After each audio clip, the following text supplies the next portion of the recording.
Movie की शुरुआत में हम देखते हैं कि हमारा प्यारा हीरो जॉर्ज रेबेका नाम की एक लेडी को एक लेटर लिख रहा होता है, जिसमें वो लिखता है कि वो डेनब्रुक नाम के एक प्यारे से शहर में रहता है। उसके पास बहुत सारी भेड़ें हैं और ये भेड़ें ही उसकी दुनिया है। यहाँ तक कि उसने हर भेड़ का एक नाम भी दे रखा है, जैसे दो जुड़वा भेड़ें तोड़ फोड़, जिन्हें हमेशा मन में तोड़ने फोड़ने और अपनी सींग को किसी जगह से लड़ाने की इच्छा रहती है। बूढ़ा बादशाह, जो सबसे उम्र में ज्यादा है और वो दिन भर यहाँ वहाँ घूमकर शाम को बाड़े तक आ ही जाता है।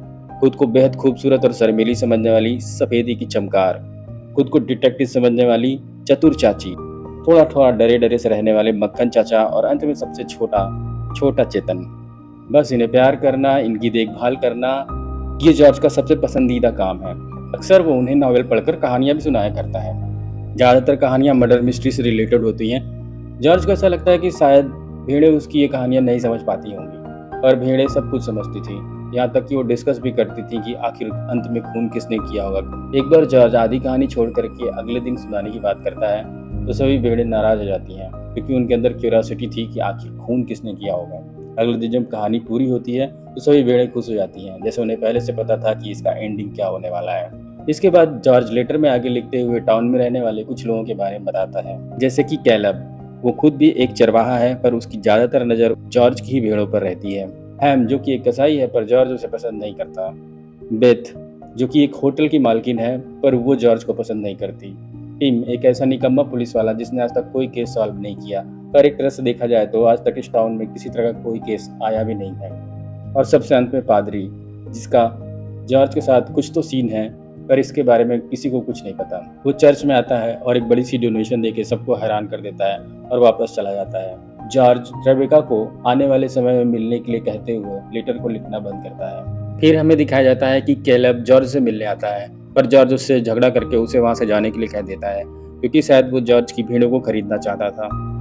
फिर हमें टाउन में होटल में दिखाया जाता है कि बेथ के पास वहाँ की डाकी आई है और वो उसे बताती है कि जॉर्ज ने किसी को खुशबू वाला लेटर लिखा है। ये सुनकर बेथ को काफी हैरानी होती है और वो चुपके से उसका लेटर निकाल लेती है।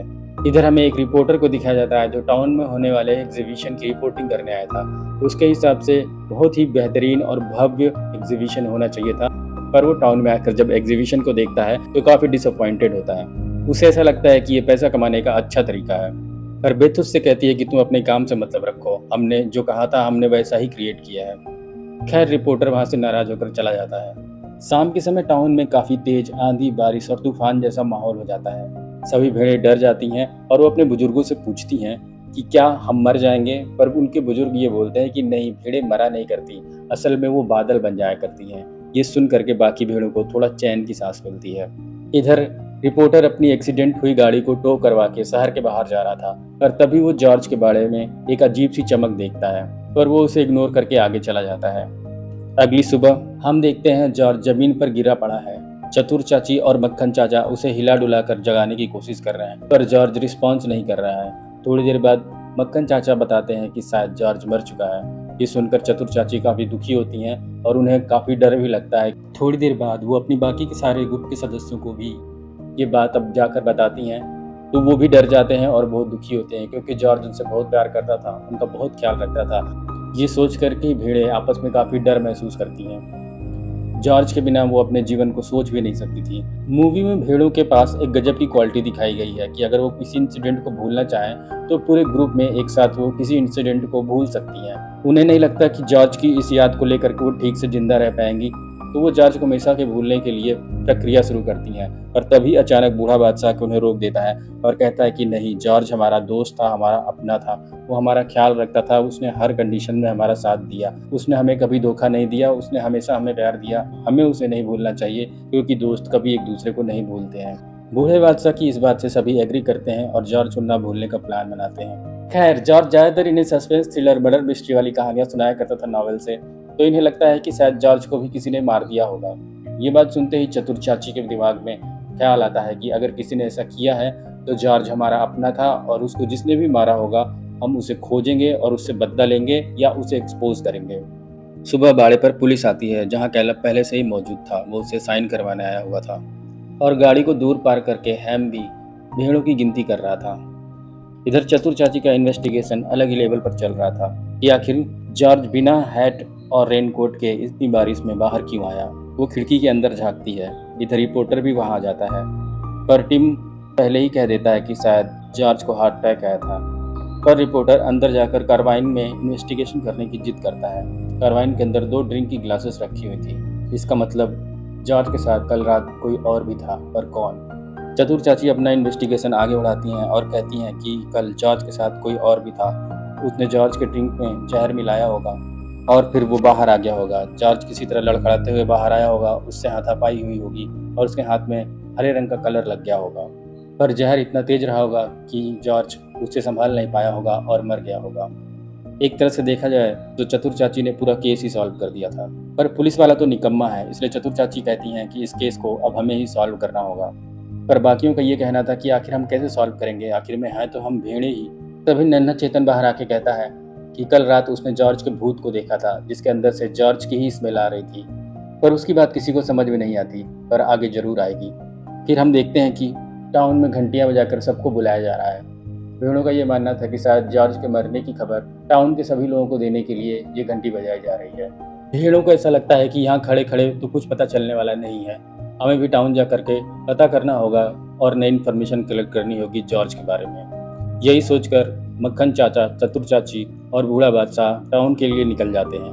बड़ी मुश्किल से हिम्मत करके वो सड़क को पार करते हैं। सड़क पार करने के बाद उन्हें ऐसा लगता है कि शायद उन्होंने कोई जंग जीत ली हो। वो टाउन पहुंचते हैं और एक पत्थर के पीछे खड़े होकर सारी बातें सुनने लगते हैं, जिसमें टिम बता रहा था कि जॉर्ज को पॉइजन दे के मारा गया है और वो पॉइजन हमारे ही शहर में उगने वाले बेरी के पेड़ से निकलता है। ये सुन के टाउन वाले घबरा जाते हैं। उन्हें ऐसा लगता है कि हमारे ही टाउन के किसी व्यक्ति ने जॉर्ज को मारा होगा। पर तभी अचानक एंट्री होती है रेबेका की, जो अपने वकील के साथ आई थी। जी हाँ, रेबेका वही है जिसे मूवी की शुरुआत में जॉर्ज ने लेटर लिखा था। रेबेका जॉर्ज की बेटी थी। रेबेका की वकील बताती है कि उसके पास जॉर्ज की वसीयत है। कुछ खास लोगों को लेकर टिम कल होटल में पहुंच जाए ताकि जॉर्ज की वसीयत को सभी के सामने पढ़ा जा सके। खैर, अकेले में टिम को वकील ने बताया अमेरिका से कल रात ही रेबेका यहाँ आई है और कल रात ही जॉर्ज का खून हुआ। क्या तुम्हें इन दोनों बातों में कोई समानता नजर आती है? और ये क्वेश्चन मार्क छोड़ करके टिम के पास वकील वहां से चली जाती है। चतुर चाची को पहले से ही शक था कि वसीयत में शायद कोई ऐसी जानकारी छुपी हो जिससे कातिल तक पहुंचा जा सके, इसलिए वो अपनी पलटन को लेकर के उस जगह पहुंच जाती हैं जहां वसीयत पढ़ी जाने वाली थी, यानी कि होटल में, जहां पहले से ही मौजूद थे रेबेका, कैलब, हैम, बेथ, टिम, पादरी और साथ में वो रिपोर्टर जो उस स्टोरी को कवर कर रहा था। टिम रेबेका से कहता है कि तुम तो कल ही आई हो और कल ही हुआ है जॉर्ज का खून। पर रेबेका कहती है कि नहीं, मैं कल आई तो थी पर मैं अपने पिता से मिलने नहीं गई। खैर, इसी बीच अचानक से वकील कमरे में आती है और रिपोर्टर के बारे में पूछती है कि तुम कौन हो। तो वो बताता है कि मैं इस स्टोरी को कवर कर रहा हूँ और मेरा नाम एलियट मैथ्यू है। खैर, वकील को इस बात से कोई फर्क नहीं पड़ता और वो उसे बाहर निकाल देती है। खैर, वकील वसीयत निकालती है और फ़ोन करती है जॉर्ज के लड़के को, जो इस वक्त साउथ अफ्रीका में था। वो सबको एक साथ बताती है कि जॉर्ज ने 3 महीने पहले एक वसीयत बनाई थी, पर आज से ठीक 3 दिन पहले उसने एक नई वसीयत बनाई। दोनों में फ़र्क है, पर बाद वाली वसीयत ही मानी जाएगी। बाद वाली वसीयत में जॉर्ज ने अपनी 3 एकड़ की ज़मीन जो कैलब के पास है, वसीयत में उसे अपने बेटे के नाम पे किया है और अपनी खुद की ज़मीन जहाँ पे वो अपनी भेड़ों को पालता है, वो अपनी बेटी रेबेका के नाम पे करता है। इसके साथ ही दवाई का वो पेटेंट जो जॉर्ज ने एक ऑर्गेनिक कंपनी को बेचा है, उसका सारा पैसा वो रेबेका के नाम करता है, जिसकी कुल राशि $30 मिलियन है। ये सुनते ही सब चौंक जाते हैं कि आखिर में इतनी बड़ी रकम उसके पास कहाँ से आई। असल में दोनों वसीयत में सिर्फ इतना सा अंतर था कि जो संपत्ति इस वक्त रेबेका के नाम पे की गई है, वो पिछली बार एक एनिमल चैरिटी फंड के नाम पे कर दी गई थी। असल में जॉर्ज भेड़ों की बीमारी के लिए एक खास तरह की दवाई बनाया था जिसका नाम था ऑफ, जो वाकई कारगर थी और इसे एक ऑर्गेनिक फैक्ट्री ने खरीद लिया था, जिसके पेटेंट में उसे मिले थे $30 मिलियन। इधर मक्खन चाचा का मुंह दड़बे में फंस गया था, जिसे निकालने के चक्कर में ऊपर टंगी हुई तौलिया उनके मुंह पे आके गिर जाती है। उन्हें कुछ दिखाई नहीं देता और वो अंधाधुंध भागना शुरू करते हैं। वो घुस जाते हैं होटल के उस कमरे में जहाँ पे ऑलरेडी वसीयत पढ़ी जा रही थी। चारों तरफ उठापटक, दौड़ भाग, उछल कूद की वजह से सब कुछ डिस्टर्ब हो जाता है। टीम किसी तरह से सिचुएशन को संभालता है और भेड़ें फिर वहाँ से चली जाती हैं। हम देखते हैं कि सबके जाने के बाद टीम और रिपोर्टर दोनों आपस में बात कर रहे होते हैं। रिपोर्टर कहता है कि तुम अच्छा काम कर रहे हो, क्यों ना हम दोनों एक साथ मिल जाएं तो शायद हम कातिल तक आसानी से पहुंच सकते हैं। टीम को एक अवसर दिखाई देता है कि शायद इसी बहाने उसे अपनी पुलिसिंग करने का एक मौका मिल जाएगा और वो रिपोर्टर के साथ हाथ मिला लेता है। खैर, भेड़ें अपने बाड़े में आकर इस बात की चर्चा करती हैं कि आखिरकार कत्ल किसने किया है। सब पूछते हैं कि आखिर चतुर चाची तुम इस केस को सॉल्व क्यों नहीं कर पा रही हो? ऐसे तो तुम नॉवल में पढ़ी जाने वाली सारी कहानियों के केस सॉल्व कर दिया करती थी। तो चतुर चाची कहती हैं कि असल ज़िंदगी और नॉवल की कहानी में बहुत फ़र्क होता है, पर हाँ, हमें शायद उस किताब से मदद ज़रूर मिल सकती है, तो क्यों ना हम जा कर के उसे ले आएँ और शायद हमें कुछ हेल्प मिल सके। तब तक देखते हैं कि रेबेका वहाँ पे आई हुई है और वो छोटे चेतन को अपने गोद में लेके खिला रही है। सभी भेड़ों का शक रेबेका के ऊपर जाता है, क्योंकि जायदाद में $30 मिलियन रेबेका के नाम पे ही थे और भेड़ें सोचने लगती हैं कि शायद रेबेका ने ही जॉर्ज का खून किया होगा। भेड़ें जॉर्ज के कार्बाइन में जाकर उस बुक को ढूंढ लेती हैं और जाती हैं टिम के पास और दरवाजे के पास ही उसे रख के चली जाती हैं। टिम बाहर आता है और भेड़ों को देखता है। उसके बाद वो उस बुक को लेकर अंदर चला जाता है। टिम रिपोर्टर से ली गई सारी फोटोग्राफ्स देख करके इन्वेस्टिगेशन कर रहा था। भेड़ों को ऐसा लगता है कि शायद इस बुक से टिम को काफ़ी हेल्प मिल सकेगी। टिम ने रात भर नॉवेल पढ़ी और सवेरे इस नतीजे पर पहुंचा कि जिसने भी जॉर्ज का खून किया है उसके पास जरिया, मौका और मकसद होना चाहिए। खैर, रेबेका के पास मकसद था, पर बाकी का भी मकसद हो सकता है, पर शायद इस वक्त टिम को उसके बारे में नहीं पता। ये देखकर भेड़ें काफ़ी खुश होती हैं कि शायद टिम ने एक अच्छी तैयारी की है। फिर टिम निकल जाता है रिपोर्टर के साथ बाकी सब लोगों के साथ इन्वेस्टिगेशन करने, जिसमें वो पूछता है कि बेथ, आखिर तुमने उसकी चिट्ठी क्यों चुराई? बेथ कहती है कि शायद ये डाक विभाग की कोई गलती हो और मुझे अपने राइट्स पता हैं, तो मैं खूनी नहीं हूँ, निकल जाओ यहाँ से। इसी तरह बाकी भी कोई ना कोई बहाना बनाकर टिम को अपने पास से हटा देते हैं। आखिरी में टिम पहुँचता है पादरी के पास और पूछता है कि आखिर तुम्हें जॉर्ज एक बड़ा डोनेशन क्यों देता था। तो पादरी बताता है कि जॉर्ज के 2 बच्चे जिन्हें वो गरीबी की हालत में पाल नहीं सकता था, तो उसे उसने फॉस्टर फैमिली के हवाले कर दिया था। पर अब जबकि जॉर्ज के पास अच्छे खासे पैसे आ चुके थे, तो वो अपने बच्चों को ढूंढ रहा था, जिसके लिए वो मुझसे मदद मांगता था। पर मैंने उसे पैसे के बदले में जानकारी देने की बात की। उसने मुझे पैसे दिए और ये पैसे मैं चर्च की ही मरम्मत में लगाने वाला था। फिर भी ये सही नहीं था, इसलिए मैंने इस बात को गुप्त रखी। बाकी मेरा जॉर्ज की मौत से कोई भी लेना देना नहीं है। और फिर एक बार शकी से हो जाती है रेबेका की तरफ। टिम मुझसे कहता है कि मैंने तुम्हारा बैकग्राउंड चेक किया है, जिसमें मुझे पता चला है कि तुम एक वक्त पर एक जाने माने क्रिमिनल के साथ थी। तुम लोगों का बैंक अकाउंट भी ज्वाइंट था। तो रेबेका कहती है कि आखिर इस दुनिया में ऐसा कौन सा इंसान है जिसे अपने अफेयर पे अफसोस ना हुआ हो, और ये वजह काफ़ी नहीं है ये कहने के लिए कि मैंने अपने ही डैड का खून किया है। इधर भेड़ें भी ये मान चुकी थी कि रेबेका ही शायद असली खूनी है। वो डिस्कस कर ही रही होती हैं, तभी छोटा चेतन आके बताता है कि नहीं, रेबेका ने खून नहीं किया है, क्योंकि वो बहुत प्यारी है और उसके अंदर से जॉर्ज की खुशबू आती है। छोटे चेतन की ये बात सुन करके चतुर चाची सोच में पड़ जाती हैं कि आखिर ये बात उनसे इससे पहले भी किसी ने कही है। वो सफेदी की चमकार की तरफ देखती हैं और कहती हैं कि तुमने भी कल मुझसे कहा था रेबेका से जॉर्ज की खुशबू आती है, और आखिर तुमने ऐसा क्यों कहा था? मुझे बताओ कि आखिर क्या वजह है और क्या तुम मुझसे छुपा रही हो। सफेदी की चमकार घबरा जाती है। सफेदी की चमकार चतुर चाची से कहती है कि जिस रात जॉर्ज का खून हुआ रेबेका यहाँ आई थी। वो यहाँ वहाँ भटक रही थी, तब तक अचानक उसने मुझे देखा और देख के बोली कि तुम कितनी सुंदर हो। फिर उसने प्यार से उसके ऊपर हाथ फेरा, तभी उसका कंगन जमीन पर आके गिर जाता है, जिसका पता रेबेका को नहीं चलता। सफेदी की चमकार उस कंगन को बार बार देखती है। वो उसे बहुत खूबसूरत लगता है, इसलिए वो उसे ढक दी होती है और वो उसे किसी के साथ शेयर नहीं करना चाहती थी, इसलिए उसने कभी नहीं बताया कि रेबेका यहाँ पे आई थी। उसने ही जॉर्ज का खून किया होगा। पर बूढ़ा बादशाह बीच में आता है और कहता है कि नहीं, इस बात से ये साबित नहीं होता कि रेबेका ने अपने पिता का खून किया है। असल में रेबेका भी विंटर में पैदा हुई थी और तुम सबको विंटर में होने वाले किसी भी बच्चे से प्यार नहीं है। तुम नफरत करते हो उनसे। आखिर कितने गिरे हुए हो तुम। छोटा चेतन भी विंटर में पैदा हुआ था, इसलिए बूढ़ा बादशाह कहता है तुम चले जाओ यहाँ से, तुमसे किसी को प्यार नहीं है। अब भेड़ों को ये नहीं समझ में आ रहा था कि आखिर वो इस कंगन का क्या करें। वो टाउन जाते हैं और टीम की टोपी उठा करके भागना शुरू करते हैं। लेके आते हैं उन्हें अपने बाड़े तक और रख देते हैं कंगन के ऊपर। टीम की टोपी उठाते ही उसे कंगन दिखाई देता है और वो समझ जाता है कि ये कंगन रेबेका का ही है। अब तो इसमें कोई शक नहीं था, सारी सुइयां रेबेका की तरफ ही घूम गई थी। रेबेका टीम से कहती है कि मैं अपना वकील नहीं रखना चाहती, पर मैं तुम्हें बता देना चाहती हूँ कि जिस रात डैड का खून हुआ वो यहाँ पर थी। वो उनसे मिलने गई थी और उनसे प्यार भरी बातें की, क्योंकि उसके डैड ने ही उसे लेटर लिख करके यहाँ बुलाया था। उन्होंने मुझसे सेब्स की बहुत सारी बातें की और मुझे उस वसीयत के बारे में बताया जो उन्होंने 3 महीने पहले लिखी थी, जिसमें $30 मिलियन का कोई जिक्र नहीं था। वो खुश थी उस बाड़े को अपनाकर, जिसमें उसके पिता की पसंदीदा भेड़ें रहा करती थी। वो खुश थी इस बात से कि उसके पिता ने इस लायक समझा।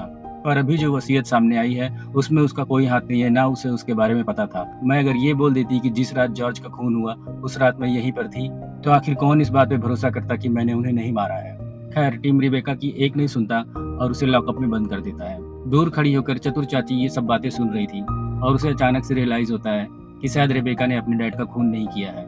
उसे रेबेका को बचाने के लिए आखिर कुछ तो करना होगा। चतुर चाची अपने बाड़े में पहुंचकर मक्खन चाचा से बात करती हैं कि रेबेका को गिरफ्तार कर लिया गया है, क्या ये अच्छा हुआ? चतुर चाचा कहते हैं कि हाँ, खून उसी ने किया था और अब हमें कैलब की ही भेड़ों के साथ मिलजुल कर रहना होगा, तो क्यों न चलो एक ट्रिप मार आए और अपने नए भेड़ साथियों से जाकर मिल लें। चतुर चाची और मक्खन चाचा दोनों निकल पड़ते हैं कैलब के बाड़े की तरफ। तभी अचानक कुछ भेड़ें सामने आ जाती हैं और उन्हें भागने के लिए कहती हैं। उन्हें पहले तो समझ में नहीं आता, फिर अचानक कुत्तों के भौंकने की आवाज़ सुनाई देती है तो वो भागना शुरू करते हैं। वो पहुंचती हैं कैलब के उस फैक्ट्री में जहां भेड़ों को काटकर मीट के डब्बों में पैक किया जाता था। ये देख के वो काफ़ी हैरान होती हैं कि आखिर भेड़ों के चित्र के ऊपर ऐसी कटिंग्स क्यों बनी है।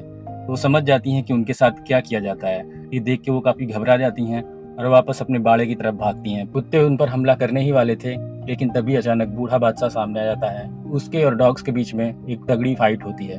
वो डॉग्स को तो भगा देता है पर खुद बहुत जख्मी हो जाता है।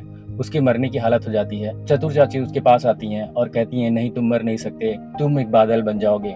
पर बूढ़ा बादशाह उसे सच्चाई से अवगत कराता है और कहता है कि ऐसा नहीं होता, भेड़ें भी मरती हैं, कोई बादल नहीं बनता। ये सुनकर चतुर चाची काफी दुखी होती हैं और भारी मन से बूढ़े बादशाह को अलविदा कहती हैं। चतुर चाची और मक्खन चाचा दौड़कर बाड़े की तरफ जाते हैं और सभी भेड़ों को इकट्ठा करके बताते हैं कि उनका दोस्त बूढ़ा बादशाह अब नहीं रहा। ये सुनकर भेड़ें काफी दुखी होती हैं और बोलती हैं कि आखिर ऐसा कैसे हो सकता है, हम सब तो बादल बन जाते हैं। पर चतुर चाची इस बार सच बताती हैं कि कोई बादल नहीं बनता, हम सब भी मरते हैं। ये उन्हें और भी तोड़ के रख देता है। जैसा कि हमने शुरू में देखा, भेड़ें सब कुछ भूल जाया करती हैं। चतुर चाची उन्हें भूलने से बहुत रोकती हैं क्योंकि बूढ़े बादशाह ने उनकी बहुत मदद की थी, उन्हें अपने परिवार का हिस्सा समझा था। पर आखिरकार भेड़ें उसे भूल ही जाती हैं। ये सब देखकर चतुर चाची और भी ज्यादा दुखी हो जाती हैं। उन्हें लगता है कि शायद अब वो कुछ नहीं कर पाएंगी। तभी उसकी यादों से बाहर निकलकर जॉर्ज उसके सामने आता है और कहता है, अक्सर हमें जिसके ऊपर सबसे ज्यादा शक होता है, असली सुराग हमें उसी से मिलता है।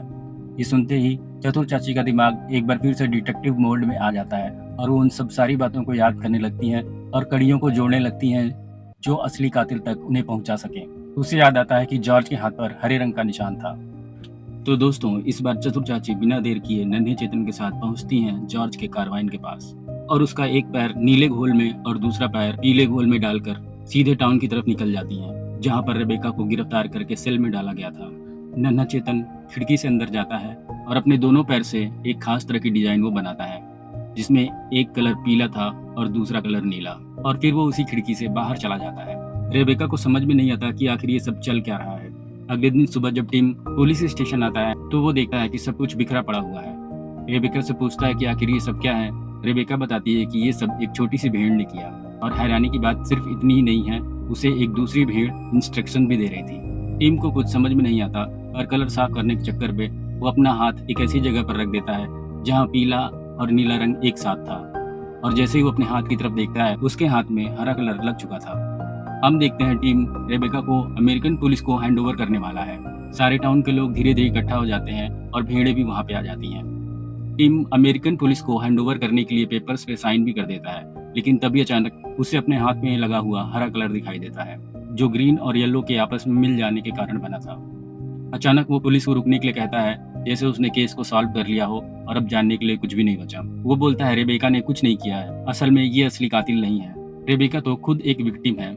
जैसे जॉर्ज ने रेबेका को लेटर के जरिए अपनी वसीयत भेजी थी, वैसे ही उसने अपने दूसरे बेटे जो कि साउथ अफ्रीका में रह रहा था उसे भी एक कॉपी भेजी होगी। और जब साउथ अफ्रीका में रहने वाले लड़के को ये पता चला होगा कि जॉर्ज अपनी इतनी बड़ी संपत्ति एनिमल ट्रस्ट को देने वाला है, तो उसके मन में लालच आया होगा। ये माना कि जिस दिन जॉर्ज की हत्या हुई उस दिन उसकी बेटी रेबेका वहाँ उससे मिलने आई थी, पर वहाँ वो उससे मिलकर चली गई। पर उसके जाने के बाद भी कोई आया था, यानी कि जॉर्ज का वो बेटा जो साउथ अफ्रीका में रह रहा था। वो उस तूफानी रात में रेबेका के जाने के बाद जॉर्ज से मिलने आया। उसने जॉर्ज के ड्रिंक में जहर मिलाया, हाथापाई की। जॉर्ज के हाथ में पहले से ही दवाई के कारण नीला रंग लगा हुआ था। हाथापाई के दौरान किसी ने जल्दीबाजी में यहाँ आने से पहले अपने बालों को कलर कराया था, ताकि वो जॉर्ज के बेटे की जैसा या अपनी बहन की जैसा ना दिखे। पर सस्ते डाई के कारण पानी में वो घुलने लगी। जॉर्ज ने हाथापाई के दौरान उसके बालों को पकड़ा होगा। नीला और पीला कलर मिलकर ग्रीन बन गया होगा और ये वही कलर था जो जॉर्ज के हाथों पर मरते वक्त लगा हुआ था। और होटल के कमरे की उस तकिया के ऊपर भी। इसका मतलब ये है कि दक्षिण अफ्रीका से जॉर्ज का बेटा आता है, जॉर्ज से मिलता है। हाथापाई के दौरान जॉर्ज के हाथ में लगा हुआ नीला कलर पीले कलर के साथ मिलकर ग्रीन हो जाता है। पर सवाल ये है कि आखिर जॉर्ज का बेटा यहाँ पे है तो वो कौन है?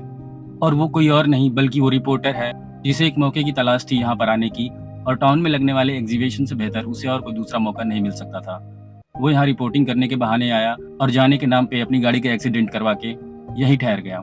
उसे ये पता था कि जब जॉर्ज की वसीयत पढ़ी जाएगी तो उसे उस कमरे से बाहर निकाल दिया जाएगा, जैसा कि होता भी है। और कमरे के बाहर जाकर जब वकील साउथ अफ्रीका में रहने वाले जॉर्ज के बेटे को फोन करती है तो असल में वो तो इस टाउन में ही था, और दूसरे कमरे में जाके वो फोन रिसीव करके पूरी वसीयत को सुनता है और रिप्लाई करता है। असल में पीटर ने बहुत अच्छी चाल चली थी।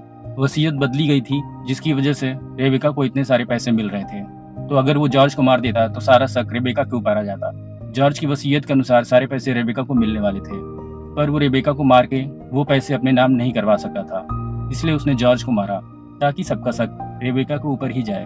और जब रेबेका जेल चली जाए तो ऑटोमेटिक ही सारे पैसे पीटर के हो जाएंगे। पीटर इस बात को मानने से इनकार करता है, पर टीम पीटर के कॉलर के ऊपर से एक बाल उठा लेता है और कहता है इस बाल से डीएनए प्रूफ मिल जाएगा कि तुम जॉर्ज के ही बेटे हो। ये सुन के पीटर काफी घबरा जाता है और वहां से भागने की कोशिश करता है। टाउन के सभी लोग हैरान हो जाते हैं क्योंकि टीम ने केस को सॉल्व कर दिया था। बाकी की भीड़ें भी वहां आ गई होती हैं और तोड़फोड़ के पास एक अच्छा मकसद था, किसी जगह पर टक्कर मारने का। पीटर जैसे ही गाड़ी में बैठता है, तोड़फोड़ मिलकर एक जोरदार टक्कर उसकी गाड़ी पर मारते हैं और उसे रुकने पर मजबूर कर देते हैं। अमेरिकन पुलिस पीटर को उठा ले जाती है और इस तरह से टिम पूरे केस को सॉल्व कर देता है। भीड़ें बहुत खुश होती हैं और साथ ही टिम भी खुश होता है क्योंकि उसने पहली बार कोई केस सॉल्व किया था। पर कहीं न कहीं टिम इस बात को जानता था कि जब भी उसे कोई सुराग मिला है तो हमेशा भीड़ें उसके आसपास ही रही हैं। वो इस बात को जानता है कि अगर इन भीड़ों ने कोशिश नहीं की होती, उसकी हेल्प नहीं की होती, तो वो कभी भी इस केस को सॉल्व नहीं कर पाता। वो उन्हें सैल्यूट करता है और भीड़ें फिर से अपने बाड़े की तरफ वापस चली जाती हैं।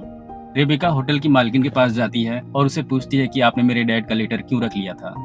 तो बेथ बताती है कि मैं तुम्हारे डैड से प्यार करती थी। जब उसे पता चला कि वो किसी को सेंटेड लेटर भेज रहे हैं तो उसे जलन हो गई थी और इसी वजह से उसने जॉर्ज का वो लेटर रख लिया था। खैर रेबेका समझ जाती है कि बेथ उनके डैड से प्यार करती थी और वहां से चली जाती है। रेबेका अपने पिता के फार्म पे वापस जाती है और कैलब के पास जो भेड़ें थी उन्हें भी अपनी ही भेड़ों के बाड़े में ले आकर सबका एक साथ ख्याल रखती है। भेड़ों को नए दोस्त मिल जाते हैं, वो बहुत खुश होते हैं। अब भेड़ों ने विंटर में पैदा हुए छोटे चेतन को भी अपना लिया था और वो समझ गए थे कि हर शिप अपने आप में बहुत खास होती है। अपने डैड की तरह रेबेका भी उन्हें मर्डर मिस्ट्री के नॉवेल्स पढ़ के सुनाया करती है। रेबेका भी जॉर्ज की तरह भेड़ों से बहुत प्यार करती थी। उसे अपनी जिंदगी से प्यार है और इन शिप से भी। और इस तरह से एक प्यारी सी खूबसूरत मर्डर मिस्ट्री थ्रिलर मूवी यहीं पे खत्म होती है। उम्मीद करता हूँ आपको मेरी एक्सप्लेनेशन अच्छी लगी होगी। प्लीज सब्सक्राइब मी फ्रेंड्स, ताकि मैं आगे भी आपके लिए इसी तरह की मूवी एक्सप्लेनेशंस लाता रहूं। Thanks for watching.